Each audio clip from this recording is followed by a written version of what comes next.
और अब हम आपको थोड़ी एक्स्ट्रा नॉलेज देना चाहते हैं। ऑक्सफोर्ड डिक्शनरीज ने वर्ड ऑफ द ईयर की घोषणा कर दी है और इस बार जिस शब्द को यह सम्मान मिला है वो है पोस्ट ट्रुथ। इसका मतलब यह है कि पोस्ट ट्रुथ शब्द का इस्तेमाल बहुत ज्यादा हुआ और यह शब्द इस वर्ष दुनिया में सबसे मशहूर रहा। हिंदी में पोस्ट ट्रुथ का मतलब होता है सच के बाद। ऑक्सफोर्ड डिक्शनरीज के मुताबिक पोस्ट ट्रुथ एक एडजेक्टिव यानी विशेषण है। पोस्ट ट्रुथ का मतलब है एक ऐसा वक्त जहां वर्तमान में मौजूद विचार महत्वहीन या फिर अप्रासंगिक हो गया हो। यह शब्द ब्रेक्सिट यानी ब्रिटेन के यूरोपियन यूनियन के बाहर जाने के फैसले और अमेरिका में राष्ट्रपति चुनाव में डोनाल्ड ट्रंप के जीतने की घटनाओं के बाद सबसे ज्यादा बार इस्तेमाल किया गया था। पोस्ट ट्रुथ एक ऐसे युग की तरफ इशारा करता है जहां बने बनाए कॉन्सेप्ट्स के आधार पर लोग निष्कर्ष निकाल लेते हैं, लेकिन असल में सच्चाई कुछ और होती है। भारत के संदर्भ में अगर हम कहें तो भारत पोस्ट ट्रुथ तो छोड़िए प्री ट्रुथ के समय में जी रहा है और हमारे देश के लोग बिना सोचे समझे नेताओं द्वारा फैलाए जाने वाले दुष्प्रचार पर विश्वास कर लेते हैं और कई बार मीडिया भी इस काम में नेताओं का साथ देता है और इसीलिए हम आपको हमेशा सावधान करते रहते हैं। और अब आखिर में आपको आज के इतिहास के बारे में बताते हैं। 1962 में आज भारत और चीन के बीच युद्ध समाप्त हुआ था। इस युद्ध की शुरुआत 20 अक्टूबर को हुई थी, जिसमें भारत की तरफ से 10 से 12 हजार सैनिक मैदान में थे, जबकि चीन की तरफ से 80,000 सैनिक लड़ रहे थे। चीन ने 20 नवंबर 1962 को युद्ध विराम और विवादित क्षेत्र से अपनी वापसी की घोषणा की, जिसके बाद यह युद्ध समाप्त हुआ था। इस युद्ध में आधिकारिक तौर पर 1383 भारतीय और 722 चीनी सैनिकों की मौत हुई थी।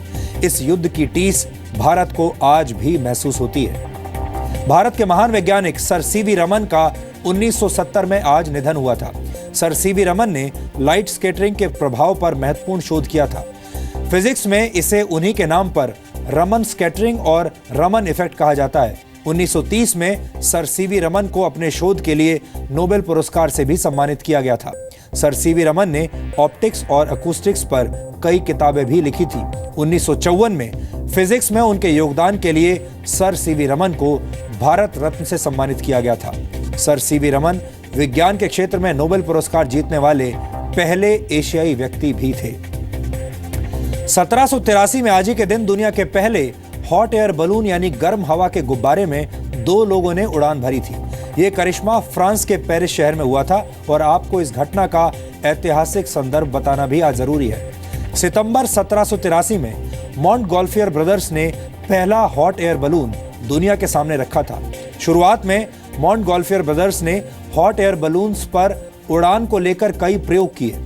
कुछ में हॉट एयर बलून्स को रस्सी से बांधकर उड़ाया जाता था और कुछ प्रयोग ऐसे भी हुए जिनमें छोटे जानवरों को भी इसमें भेजा गया। कई प्रयोगों में सफल होने के बाद 1783 में आज के दिन इंसान को पहली बार हॉट एयर बलून में बिना किसी रस्सी की मदद के उड़ने का अनुभव प्राप्त हुआ। यह गुब्बारा मॉन्टगोल्फियर ब्रदर्स ने बनाया था, लेकिन इन भाइयों ने खुद इसमें पहला सफर नहीं किया था। हॉट एयर बलून में पहला सफर करने वाले 2 लोग फ्रांस के सामान्य नागरिक थे। हॉट एयर बलून को आप पहली ऐसी फ्लाइट टेक्नोलॉजी भी कह सकते हैं जिसकी मदद से इंसान को आसमान में उड़ने की सुविधा मिली थी। 1877 में आज ही के दिन अमेरिकी वैज्ञानिक थॉमस एल्वा एडिसन ने दुनिया के सामने पहला फोनोग्राफ पेश किया था।